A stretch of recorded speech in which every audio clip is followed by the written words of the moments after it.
Bonsoir à tous, alors une petite vidéo à la fois d'information et aussi on va conduire un peu la voiture, voir ce que ça donne. En commençant par pas une très bonne nouvelle, en fait, c'est que la 2020.36 qui se déploie dans les pays anglo-saxons, malheureusement, pour certaines fonctionnalités, eh bien, ce n'est activable que pour le hardware 3, pas le 2.5 que les premières modèles 3, notamment en 2018, avaient. Ce qui veut dire concrètement, c'est que la détection des panneaux de vitesse, malheureusement, n'est disponible que pour le hardware 3. Et pareil pour les feux, vous savez, qui passent au vert pour avoir le petit signal sonore, la même chose. Donc là, je pense qu'il y a pas mal de gens, évidemment, qui sont déçus, puisque ils n'auront pas accès à cette fonctionnalité tant qu'ils n'auront pas eu le rétrofit, qui normalement est inclus si vous avez acheté le FSD. Mais si vous n'avez pas acheté le FSD, vous êtes un peu coincé. Donc c'est vraiment dommage, parce que là, ça fait une discrimination entre les gens qui ont le FSD ou pas, et puis surtout on ne sait pas si les personnes qui ont acheté la Model 3 après avec le hardware 3 sans le FSD vont aussi avoir la détection des panneaux de vitesse. Dans ce cas-là, il y aura vraiment une discrimination entre les propriétaires de Model 3, ce qui serait vraiment dommage. Alors ce que je voulais vous montrer aussi, c'est avec la 2020.32.3 et je m'obstine un petit peu avec ces freinages fantômes. Vous voyez là, j'ai monté à 70 avec le régulateur de vitesse uniquement, pas le maintien dans la voie. Et dans ce cas-là, là, ça marche très bien. Malgré le jeu d'ombre, bon, j'ai pas eu du tout de freinage fantôme. Par contre, c'est vrai qu'il y a toujours des mêmes endroits sur mon parcours pour aller au travail où, j'ai ces micro freinages fantômes, malheureusement, qui tous les jours apparaissent au même endroit. Alors c'était un peu plus loin sur cette route là que vous pouvez pas voir. Mais là, ce que je voulais plutôt montrer, c'est le régulateur adaptatif par rapport à un motocycliste. Et là, ça marche correctement. Vous voyez la voiture vraiment ralentie, alors que vous vous souvenez bien sur des anciennes vidéos. Par rapport à un cycliste, ça marchait pas terrible, hein. J'avais dû freiner moi-même. La voiture ne ralentit pas toute seule. Donc là, dans ce cas-là, évidemment, ça marche beaucoup mieux. Et après, évidemment, je suis allé sur l'autoroute pour voir s'il y avait des changements au niveau des freinages fantômes sur la voie rapide ou autoroute. Vous voyez, hop, là, je rentre, je vérifie bien, évidemment, avec mon rétroviseur que je pouvais bien m'insérer en fin de voie, toujours avec ce FSD en entrée semi-automatique, quand vous avez que la ligne bleue, hein. Ça veut dire la navigation de autopilote, c'est-à-dire concrètement en Europe ou en France que ça juste vous signale que ça sortira automatiquement au point de sortie prévu sur le GPS, c'est tout. Et là, vous allez voir, hop, je vais m'insérer à gauche. Donc ça marche toujours très bien. Pas de différence notable. Et là, vous allez voir, j'ai pas eu de freinage fantôme. Alors, j'ai pas de pont en même temps. Et puis les ombres, vous voyez, pourtant il y a un jeu d'ombres assez important. Et ce qui va être intéressant après, c'est qu'après, il y aura des bouchons. Et vous allez voir ce que va faire la voiture. Parce que j'ai toujours ce problème en allant à balle. Vous savez, notamment en semaine, le matin, il y a les camions qui restent sur la file de droite. Voilà. Et là, on va voir exactement ce qui se passe. Donc là, évidemment, la voiture ralentit puisque j'ai le régulateur dynamique. Et puis après, on va côtoyer une longue file de camions. Alors je fais d'ailleurs, moi, en distance de sécurité, je mets toujours autour de 4 maintenant. Comme ça, je n'y pense plus.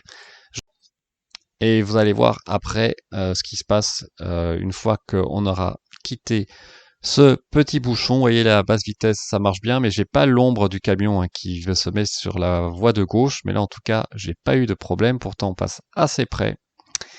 Donc c'est intéressant. Et vous allez voir après, une fois que ce petit bouchon va passer, ce qui va arriver. Est-ce que la voiture va reprendre la vitesse standard? Je crois que j'avais mis à 90, enfin que j'ai baissé en tout cas à 90 au grand maximum.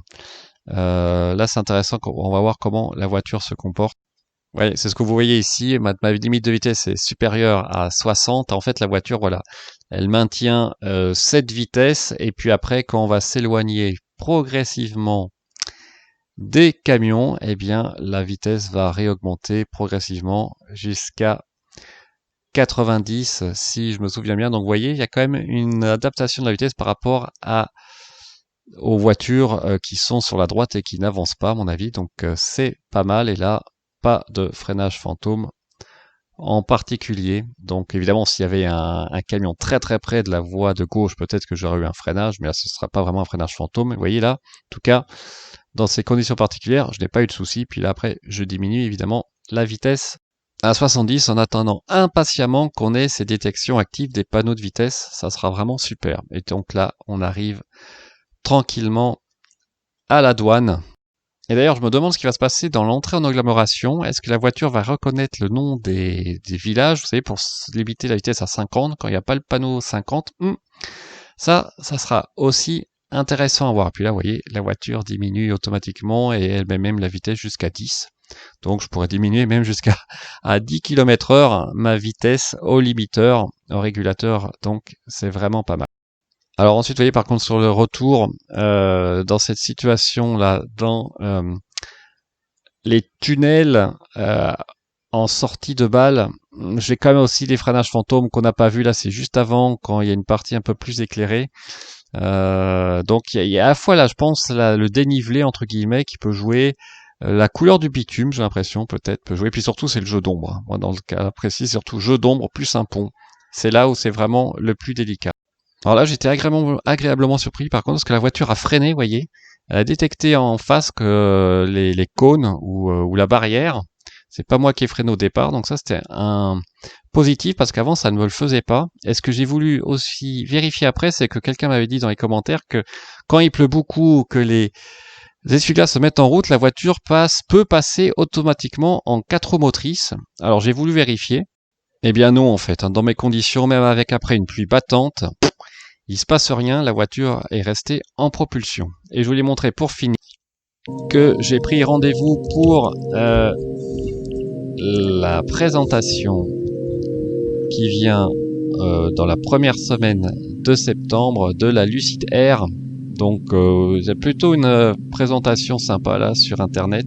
Vous présentez, vous donnez votre nom, vous donnez quelques caractéristiques qui vous intéressent le plus sur la voiture. Donc moi j'ai pris le design intérieur et puis j'ai pris aussi évidemment la performance. Donc bah, écoutez, on va voir ce que ça donne, hein.